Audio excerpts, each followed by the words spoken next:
हुमायूं जीवन भर लड़खड़ाता रहा और लड़खड़ाते हुए अपनी जान दे दी। तो आज हम पढ़ेंगे हुमायूं के बारे में और जानेंगे किसकी वजह से ये लड़खड़ाता रहा। तो उसके भी बारे में पढ़ेंगे, अर्थात शेरशाह सूरी के बारे में।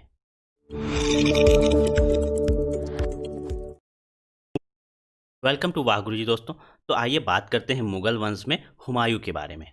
तो सबसे पहले जान लेते हैं हुमायूं का पूरा नाम नसीरुद्दीन मोहम्मद हुमायूं था। इसके जन्म की बात करें तो 1508 ईस्वी में इसका जन्म हुआ था और मृत्यु हुई थी 1556 ईस्वी में। अब बात कर लेते हैं इसके शासनकाल की। तो 1530 से 1556 ईस्वी तक इसका शासनकाल रहा, लेकिन इसके मध्य कुछ दिनों तक सूरवंश का भी शासन रहा है। तो हम बात कर लेते हैं कि कब तक जो है हुमायूं ने शासन किया। तो 1530 ईस्वी से पहले 1540 ईस्वी तक किया, फिर 1555 से 1556 ईस्वी तक किया। इसके बीच का जो शासन था वो हुआ सूरवंश के द्वारा।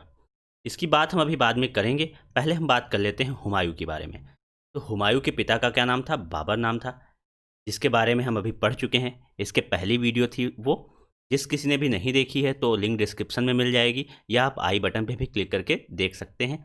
और माता का नाम क्या था? माहम बेगम था। और जन्म कहाँ हुआ था? काबुल में हुआ था।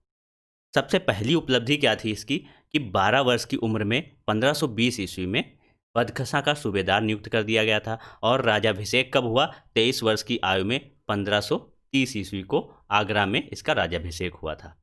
अब बात कर लेते हैं इसके द्वारा लड़े गए कुछ युद्धों की। तो सबसे पहले बात आती है कालिंजर के युद्ध की, जो लड़ा गया 1531 ईस्वी में। किसके किसके बीच हुआ ये युद्ध? तो हुमायूं और प्रताप रुद्रदेव के बीच हुआ। इसमें हुमायूं ने क्या किया? प्रताप रुद्रदेव से धन लेकर के जौनपुर वापस चला गया। फिर बात आती है चौसा का युद्ध की। इसके बीच में भी कई इंपॉर्टेंट युद्ध हुए, जिसमें बात आती है दोहरिया के युद्ध की,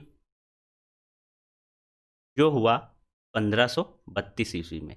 1532 ईस्वी में ही एक युद्ध और हुआ, जिसे कहते हैं चुनार का घेरा। इसमें जो है चुनार का घेरा किया गया था। फिर बात आती है बहादुर शाह से युद्ध की, जो 1535 ईस्वी में हुआ, और शेरशाह से संघर्ष भी हुआ 1537 में। फिर 1539 में क्या हुआ? चौसा का युद्ध हुआ, जो बहुत ही इम्पॉर्टेंट है आपके लिए, और ये हुआ हुमायूं और शेर खां के मध्य। शेर खां वही हैं, कौन? शेरशाह। इसी युद्ध के बाद इसने शेरशाह की उपाधि धारण की, जब इसने हुमायूं को पराजित किया। और हुमायूं पराजित होकर भागा। नदी थी, गंगा नदी थी, और वहाँ पर इसको एक भिस्ती मिलता है, जो नाविक होता है, वह इसे बचाता है और नदी पार कराता है, जिसकी वजह से हुमायूं बच जाता है। इस भिस्ती का क्या नाम था? निजाम सक्का नाम था। ये इतना इम्पॉर्टेंट क्यों है? जान बचाने के लिए तो इम्पॉर्टेंट है ही, साथ में जान बचाने के लिए हुमायूं ने क्या किया था? इसको एक दिन का बादशाह बनाया था। ठीक है, तो इसलिए ये ज़्यादा इम्पॉर्टेंट है, क्योंकि इसने नायक जैसा रोल किया था। लेकिन नायक ने तो एक दिन में बहुत कुछ कर दिया था, इसने भी किया था। इसने क्या किया था? इसने किया था चमड़े के सिक्के चलवा दिए थे। एक दिन के अंदर ही इसने ये काम किया था, जिससे इसे याद रखा जा रहा है आज भी। फिर बात करते हैं जो ये अंतिम युद्ध हुआ शेरशाह सूरी से, और इसके बाद जो है हुमायूं भाग गया। तो ये था कन्नौज या बिलग्राम का युद्ध, जो हुआ 1540 ईस्वी में, और जीत हुई शेर खां की, शेरशाह की। और हुमायूं यहाँ से भाग करके सिंध चला गया और निर्वासित जीवन व्यतीत करने लगा। यहीं पर क्या हुआ? हमीदा बेगम जो थी, इनकी बीवी थी हुमायूं की, और उसी से अकबर का जन्म होता है। ठीक है, फिर क्या हुआ? जो शेर शाह था, शेर शाह की मृत्यु हो जाती है 1545 ईस्वी में। इसके बाद जो है सूरवंश के शासक ज़्यादा शक्तिशाली नहीं थे। इसी का फ़ायदा किसने उठाया? हुमायूं ने, और वापस आ गया मच्छीवाड़ा युद्ध करने के लिए, जो हुआ 1555 ईस्वी में। और ये किसके किसके बीच हुआ? ये हुआ हुमायूं और तातार खान के बीच। ठीक है, तो इसमें जो है हुमायूं की जीत हुई, और इसने जो है पंजाब पर कब्जा कर लिया। फिर क्या हुआ? सरहिंद का युद्ध हुआ। कब हुआ?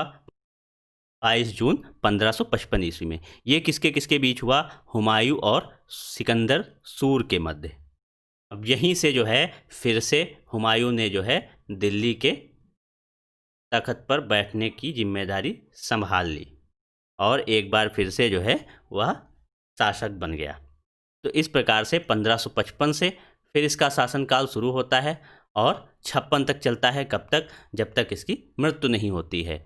मृत्यु कैसे हुई? दीन पनाह भवन में पुस्तकालय था और वहीं सीढ़ियों से गिरने के कारण हुमायूं की मृत्यु हो गई थी। तो जब गिरा तब लड़खड़ाया, इसी के लिए लेनपोल ने कहा है, ये कथन कहा है, बहुत ही इम्पॉर्टेंट है लेनपोल का कथन ये, कि हुमायूं जीवन भर लड़खड़ाता रहा और लड़खड़ाते हुए अपनी जान दे दी। तो इस प्रकार से अंत हुआ हुमायूं का। अब बात करते हैं सूरवंश की, जो इसके बीच में आया था और इसके संस्थापक कौन था इसका?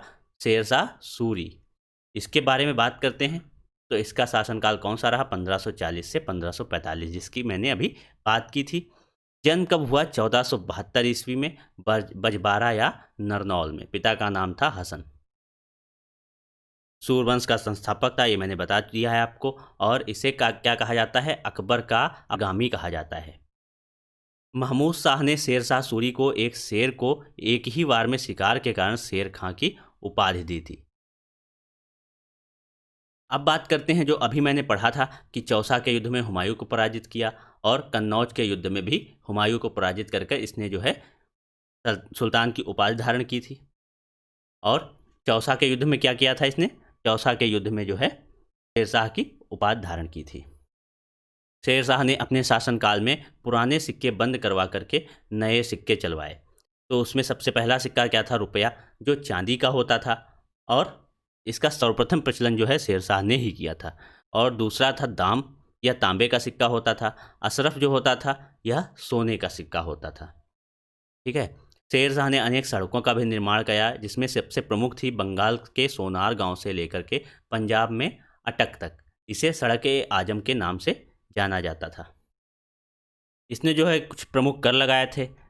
पहला था खिराज, दूसरा था जरीबाना और तीसरा था महासीलाना। खिराज जो होता था ये भूमि कर होता था, जो औसत उपज का 1/3 हुआ करता था। जरीबाना जो होता था ये भूमि की नाप के लिए लिया जाता था। महासीलाना जो होता था यह राजस्व अधिकारी के लिए लिया जाता था, उपज का 5% होता था। इसने और क्या किया? इसका जो शासन था वो बहुत अच्छा था, एडमिनिस्ट्रेशन बहुत ही अच्छा था, जिसमें इसने प्रशासनिक व्यवस्था भी कर रखी थी। और इसमें जो है कई अलग अलग जो है डिपार्टमेंट बना रखे थे, जैसे अर्थव्यवस्था का अलग बनाया था। और जैसे सेना का संगठन होता है, सेना के लिए अलग संगठन था इसका, जो विदेश मंत्री के जैसा होता था, जो पत्र व्यवहार वगैरह करता था उसका अलग डिपार्टमेंट था। और जो इसके कागज़ देखता था, मतलब लिखा पढ़ी वाले काम करता था, उसका भी अलग डिपार्टमेंट था। तो जो अर्थव्यवस्था देखता था उसे कहते थे दीवाने वजारत। दीवाने वजारत। जो सेना वगैरह का काम देखता था उसे कहते थे दीवाने आरिज। ऐसे ही जो पत्र व्यवहार आदि का काम देखता था उसे कहते थे दीवाने रसालत। और अंत में बात आती है जो इसके लेखा जोखा रखता था इसका, उसको क्या कहते थे? दीवाने इंसा।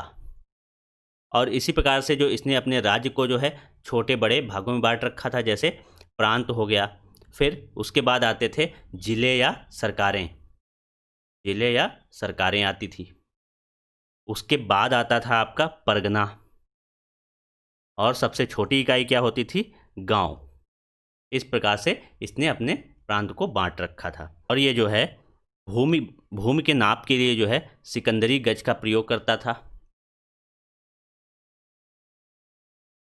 सिकंदरी गज का प्रयोग करता था। कलिंजर अभियान के दौरान जो है इसकी जो है 1545 ईस्वी में मृत्यु हो गई थी। कैसे मृत्यु हुई थी? गोला बारूद में आग लगने से यह घायल हो गया था और इसकी मृत्यु हो गई थी।